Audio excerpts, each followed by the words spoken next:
Hey guys, it's Godbars here, the self-proclaimed hip-hop historian, and this is the 306th episode of my series, where I grab a vinyl from my collection, talk about why I love it, what influence it has, and what its place is in the grand scheme of hip-hop. So today we have a group that doesn't seem to be discussed quite as often as some of the more prolific acts from the 1980s, but I'm not really sure why that is, because the legendary Brooklyn-based trio Fat Boys were absolutely iconic in their heyday, which lasted a pretty damn long time, all things considered. They may have pretty much all but hung up the towel by the time the 90s rolled around, releasing their final LP in 1991 with Mac Daddy, but the myriad of albums they released over the decade prior, not to mention their groundbreaking filmography, cemented these three as a fun, lovable, and unforgettable force in rap music. Comprised of Cool Rock Ski, Buff Love, and Prince Marky D, Fat Boys put out their innovative, self-titled full-length debut in 1984,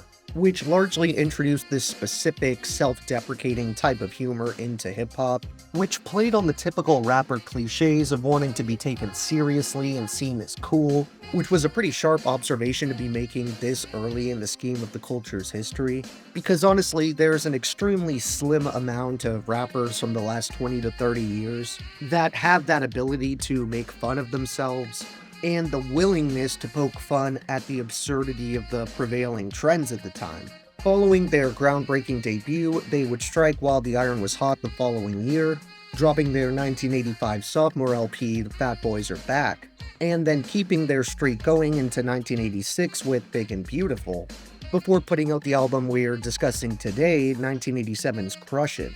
They actually had two more releases in the 80s after this one, with 1988's Coming Back Hard Again, and 1989's On and On, which I assume has to make some sort of record because I really can't think of any other rapper or crew that accomplished what these guys did, where they came out in 1984, then proceeded to release a full-length studio LP every single year for the rest of the decade. Not only that, but during those years, they would also end up releasing three beloved feature films consecutively, including 1985's Crush Groove, 1986's Knights of the City, and finally 1987's Disorderlies.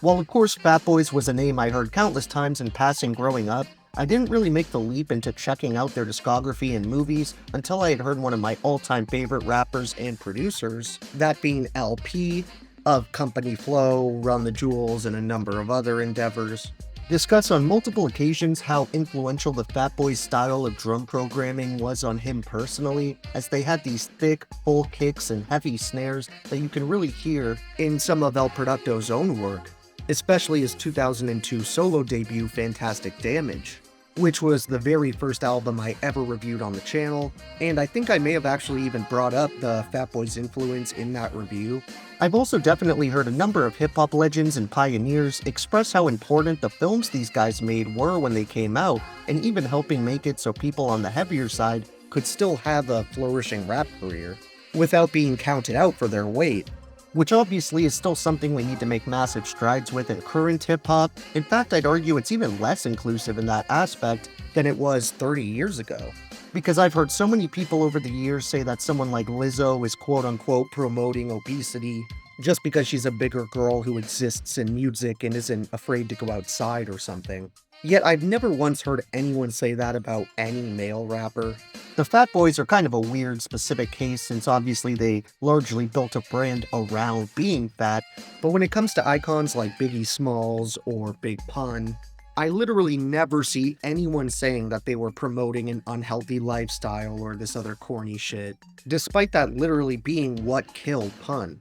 But back to FBs, outside of their easily identifiable drums, a lot of the instrumentals here feature pretty standard 80s tropes, which might not make it sound like this thing came out last year, but it kind of acts as a relic for a bygone era in hip-hop, And personally, I love the sort of new age aesthetic that we get on songs like Falling in Love, which probably is my favorite beat on the entire LP. Also, as if they hadn't already been busy enough around this time, Fat Boys would follow up the release of Crushin' here with their Wipeout tour, which included acts like Heavy D, 4x4, Dana Dane, and Salt and Peppa. And that beach theme actually plays directly into the lone guest appearance on this album, which is literally one of, if not the single most impressive booking I've ever seen as a feature for a hip-hop album, which, believe it or not, comes in the form of the Beach Boys. As for the production, the various Fat Boys played a massive role themselves, but they were also assisted by the likes of the Latin Rascals,